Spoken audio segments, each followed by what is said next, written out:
एक और चीज अब बताता हूं, ये मैं खुद ही बोलता हूं। कुछ प्रोडक्ट होते हैं लो मार्जिन प्रोडक्ट और कुछ प्रोडक्ट होते हैं हाई मार्जिन प्रोडक्ट।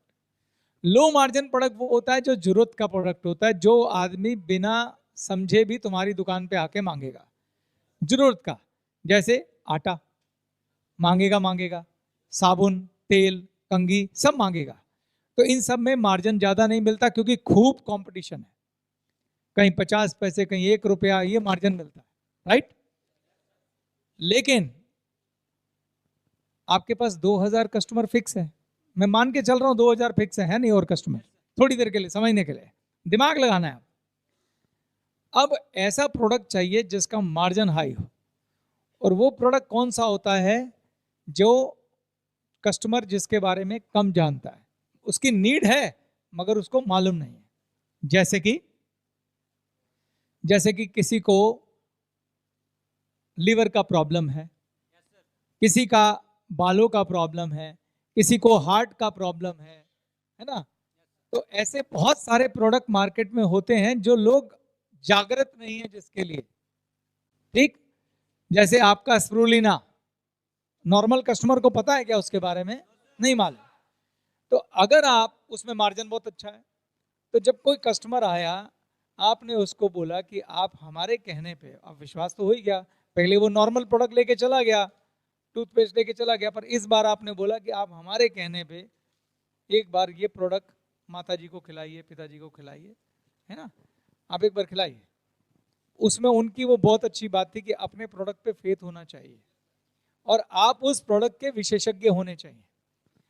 आप डॉक्टर को पैसा दे के आते हैं, क्यों दे के आते हैं? क्योंकि वो विशेषज्ञ है, उसने 5 साल पढ़ाई की है उस बात की, और वो आपको विश्वास है कि ये पढ़ाई कर रखी है तो उसको पता होगा। अगर आप इमेजिन करिए कि आपने नेचुरोपैथी की पढ़ाई कर रखी हो थोड़ी देर के लिए, नेचुरोपैथी समझते हैं आप? बड़े बड़े आज की डेट में आयुष मंत्रालय है बकायदा भारत सरकार का, जो नेचुरोपैथी को प्रमोट कर रहा है। डॉक्टरों की दवाई की बजाय नेचुरोपैथी से ट्रीटमेंट चल रहा है, और आजकल यूट्यूब पे खूब लोग नेचुरोपैथी के डॉक्टर बता रहे हैं ऐसा खाओ, ऐसा खाओ, ऐसा खाने से ठीक होगे। बोलते कि नहीं बोलते? अगर आपके आगे लगाओ कि मैं तो नेचुरोपैथिस्ट भी हूं जी, थोड़ी देर के लिए इमेजिन करो कि मैं नेचुरोपैथिस्ट हूं, मतलब मुझे नेचुरोपैथी की समझ है, मैंने डिप्लोमा किया हुआ है, और मैं जो आपको दे रहा हूं आप इसको खा के देखिए, इसका कोई साइड इफेक्ट तो है ही नहीं। तो इस बात के आपको जितने पैसे मिलेंगे उतने पैसे 10 के 10 प्रोडक्ट के नहीं मिलेंगे। आप समझ रहे हैं मैं क्या कहना चाह रहा हूं? तो अब आप कहेंगे कि सर नेचुरोपैथिस्ट कैसे बने, तो हम उसकी भी बारे में सोचेंगे। पर फिलहाल मैं आपको जो बता रहा हूं कि जब आप कोई प्रोडक्ट किसी को एजुकेट करते हैं, किसी के बारे में, किसी नए प्रोडक्ट के बारे में जब आप एजुकेट करते हैं, सिखाते हैं, बताते हैं, तो उसमें मार्जिन हाई क्यों होता है? क्योंकि उसमें कंपटीशन नहीं होता। तो वहां भी आप अपना चेक बढ़ा सकते हैं। मैं सिर्फ आपको ये बताने की, सोचने की, मैं आपको दिशा दे रहा हूं कि एक बिजनेसमैन कैसे सोचता है। वो ये सोचता है मैं अपना पैसा कैसे बढ़ाऊं, किस तरीके से मैं अपनी इनकम बढ़ाऊं, तो उसके सारे साधन करता है।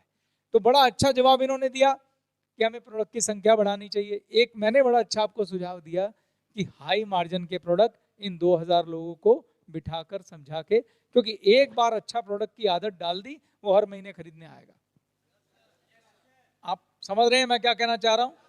तो राजेश पासवान जी की दुकान के ऊपर उन्होंने मार्केटिंग करी, औसत के नियम से बहुत सारे लोगों को पर्चे बांटे, घर घर जाके दरवाजे खटखटाए, लोगों से संबंध बनाए, अपने प्रोडक्ट बेचे, फिर प्रोडक्ट की संख्या बढ़ाई, फिर उन्होंने हाई मार्जिन प्रोडक्ट बेचे, और इस तरीके से उन्होंने अपना चेक बढ़ाया। क्या और क्या रास्ता है उनके पास? नेक्स्ट आप बताएंगे? अभी तक किसी लेडी से नहीं पूछा, इन्होंने हाथ खड़ा किया, इनसे पूछते हैं। जी क्या नाम है आपका? माइक दीजिए। हाँ प्रणाम सर, मेरा नाम चंचल वैष्णव है। चंचल जी, हाँ जी। जी, उनके पास एक सिचुएशन है कि वो दुकान की संख्या बढ़ा सकते हैं। क्या नाम बताया आपने अपना? चंचल वैष्णव। जोरदार क्लैपिंग चंचल के लिए। Thank you sir. Very good, thank you sir. ये अगली चीज है। दुनिया में कोई भी बिजनेस जब सक्सेसफुल हो जाता है, उसके बाद अगली चीज क्या बचती है? ब्रांच खोलो, दुकानों की संख्या बढ़ाओ। हल्दीराम ने क्या किया? ब्रांच खोली। बीकानेर ने क्या किया? आप कभी भी देख लेना, पहली दुकान लोग सक्सेसफुल चलाते हैं और जैसे वो चल जाती है उसके बाद क्या करते हैं? ब्रांचें खोलते हैं, या ब्रांच खोलते हैं या फ्रेंचाइजी देते हैं। मैकडोनल्ड क्या करता है? फ्रेंचाइजी देता है। और कोई तरीका नहीं ना। आप, अब मैं दिल्ली में दुकान चला रहा हूं, क्या मैं पटना के कस्टमर पे पहुंच सकता हूं? क्या नहीं पहुंच सकता? क्या झारखंड जा सकता हूं? नहीं, मगर मैं ब्रांच खोल सकता हूं। तो जो एक ब्रांच जो मेरी अपनी थी, अगर वहां से 1 लाख रुपए आता है, तो उन्होंने वॉशिंग मशीन का एग्जाम्पल दिया था, एक ब्रांच पटना में खुलवाऊंगा, उसे कहूंगा 90,000 तू रख, 10,000 मुझे दे दे।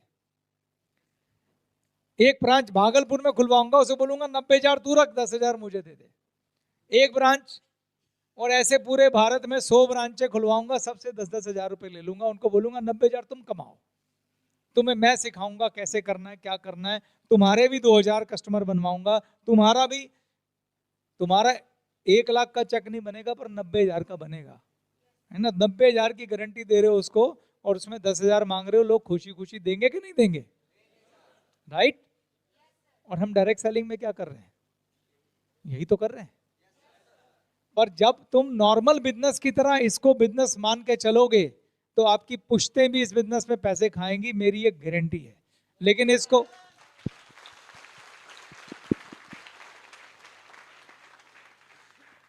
प्रॉब्लम तब होती है जब हम इस बिजनेस को स्कीम की तरह लेने लग जाते हैं। ये स्कीम नहीं है, स्कीमें बाहर चलती हैं,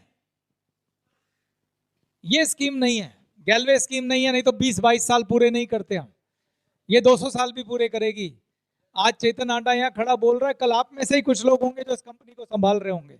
लेकिन लेकिन ये कभी भी बंद होने वाली कंपनी नहीं है, ये हमेशा चलेगी, और आपके बच्चों को आप ये काम दे पाएंगे।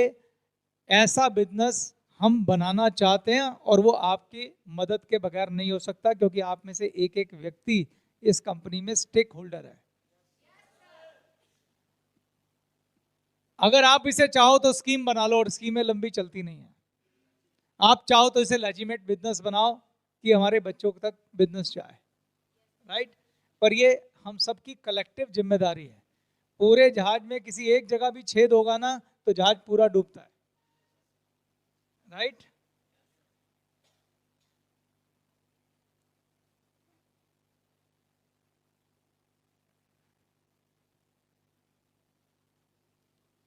आ रही है बात आपको समझ में? तो राजेश पासवान जी का बिजनेस में हमने बड़े सारे मेथड ढूंढे, और उस सब में आपको एक बात बिल्कुल क्लियर समझ में आई होगी, अगर ब्रांच खोल रहे हैं तो हर ब्रांच में एक वॉल्यूम बिजनेस का होना चाहिए।